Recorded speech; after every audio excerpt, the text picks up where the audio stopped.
Hi guys, this is Jake at Canadian Cutting Edge, and today we're taking a look at another knife by Enlan. This is the EW080, a funky Persian style hollow grind blade with a khaki colored handle and a single position pocket clip. The handle's got some neat little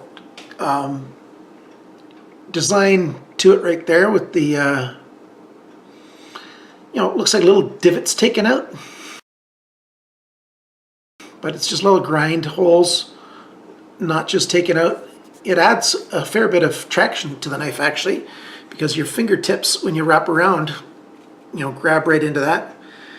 It's a knife that I've had for a while, and I've carried it, and I enjoy it, and it's got some special factors to it, and like every other knife, it has a few little negatives as well. But if you like the Persian style, maybe the pluses will be worth it for you to buy one of these. It's $17 US at GearBest right now. They're getting a brand new shipment in. That's going to be shipping out on March 20th, so you can go ahead and place your order, and you'll be getting a brand new one of these once the shipment comes through. So if you're interested at all, stick around, because we are going to do a full review of this knife. We're looking at a pretty big knife here. It's it's a basic standard size EDC knife. I've got a large size hand, so you see some of the handles sticking out there, and you see some of the handles sticking out there. So somebody with an extra large hand, I think, would still find this comfortable because there's room there. Somebody with a medium-sized hand, I think, would enjoy this knife as well. Somebody with a small hand, maybe not so much. It's just a little bit too thick in the handle for some people with small hands. It's not a big beast, heavy knife. It's 5 ounces, yeah, so it's got some weight to it. That's 143 grams, but it's a a decent full-size knife that can be lots of fun to EDC. I've been carrying it and I've been enjoying it. You've got steel, 8CR13 MOV, steel liners, a khaki G10. I think it only comes in this one color. I've only seen it in this one color. And it's a fun knife.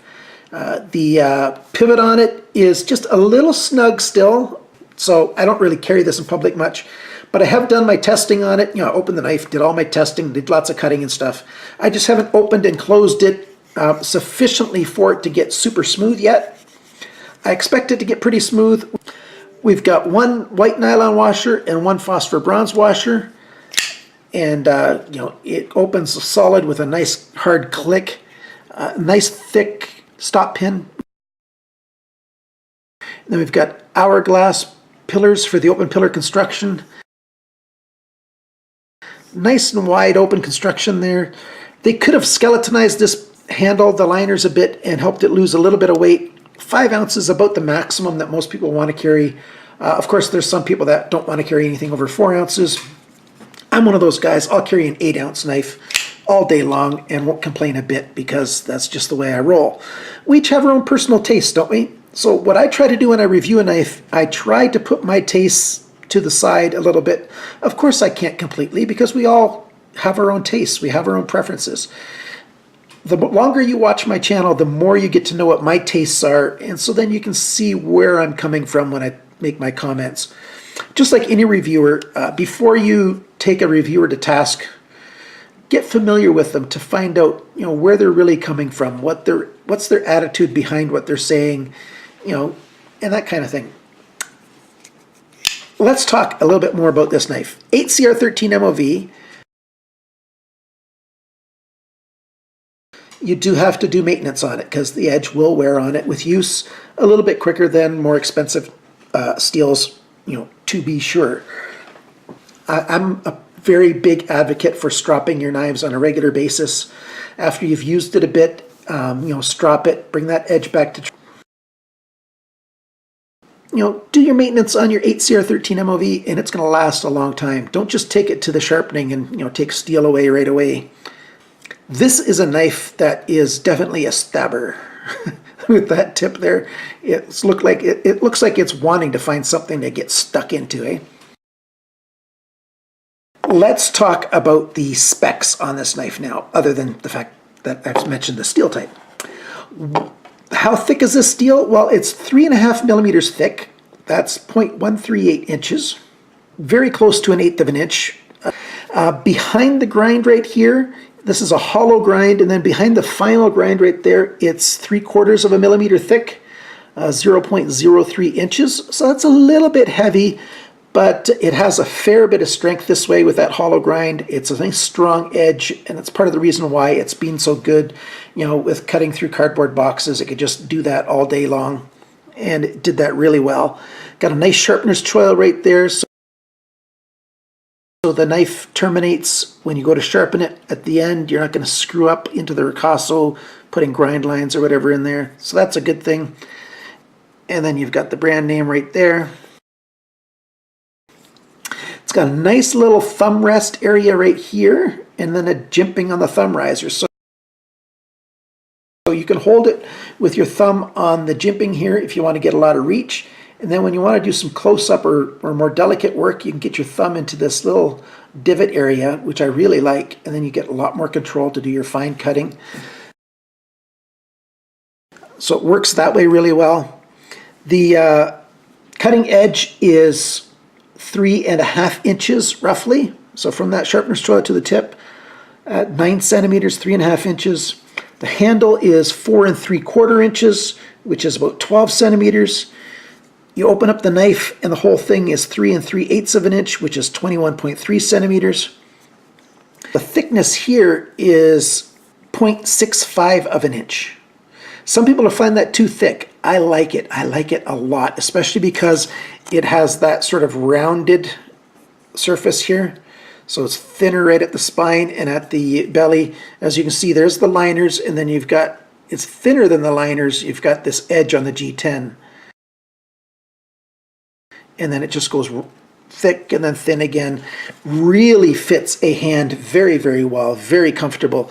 And as I mentioned before, this texture here is really good for your fingers to grab on and get a good hold of it, because the rest of the G10 here is sort of a polished kind of feel, nice and smooth. We've got your finger choil here for your index finger, a little bit of jimping on the liner lock, makes it easy for your thumb to get in there and undo the lock. Lockup is perfect, exactly what I want to see on a brand new knife. I'll turn it this way because the following close-up picture will show you the details of it in this orientation. Then you've got this little bit of a separator right here, and then you've got room for your last 3 fingers there. Holds really well. You've got some jimping back here, and that's very useful for when you want to hold the knife, in this reverse kind of grip. Your index finger grabs onto that jimping and holds really tight, and then your thumb rests up there. You get a really good hold. You can do some really good back striking that way. If I was a fighter, this knife, if I had to reach for a knife and this is what came up in my hand, I could certainly fight with this thing. But I'm not a fighter, I'm a lover.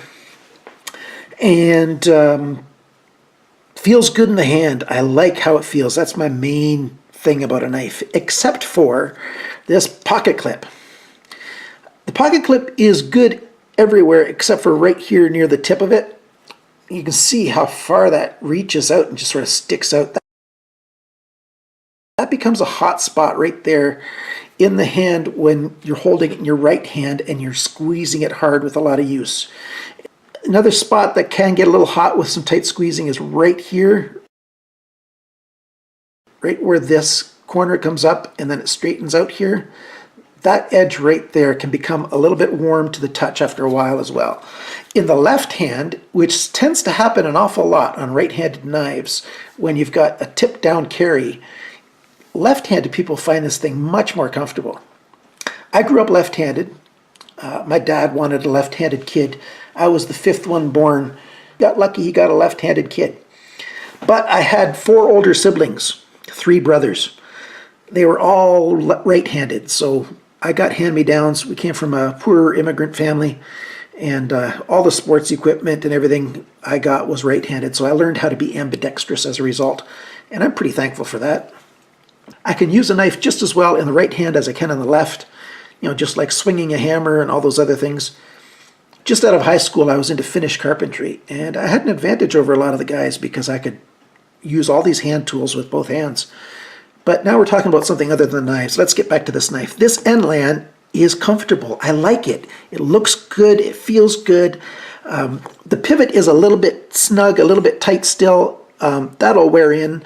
I've not taken this knife apart and done my optimizing yet. I suspect when I take it apart and I clean up the inside there and put in a little bit of lube or some grease, whatever I decide at the time to put in the pivot there, I'm sure it'll get even smoother. But as you can hear that, you know, it flies out quite well. Blade centering is just a little bit off to the right side here. All torque screws everywhere.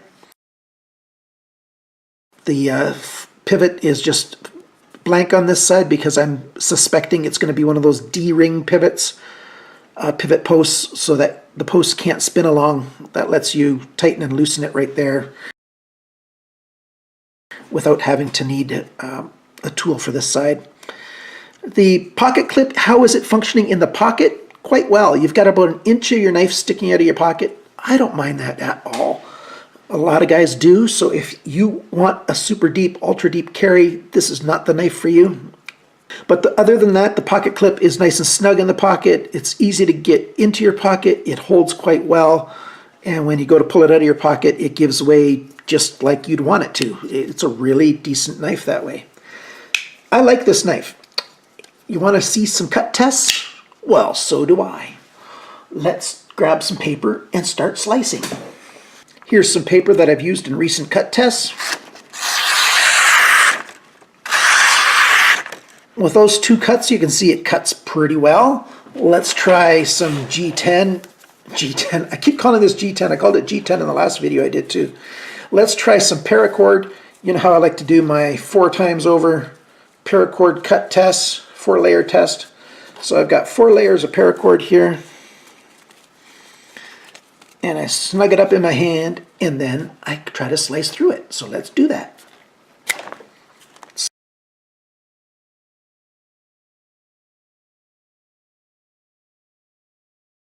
Slice through that pretty fine. There's the 7 strands of paracord. We've got this banding. It's like for molly strips. This is 1 inch wide right here. And cuts through that really fine. No problems there.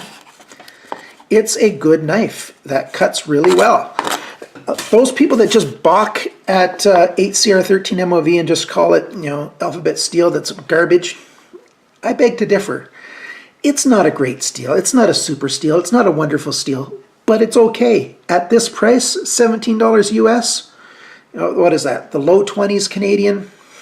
You know, it's a good steel for the amount of money that you're spending on this knife.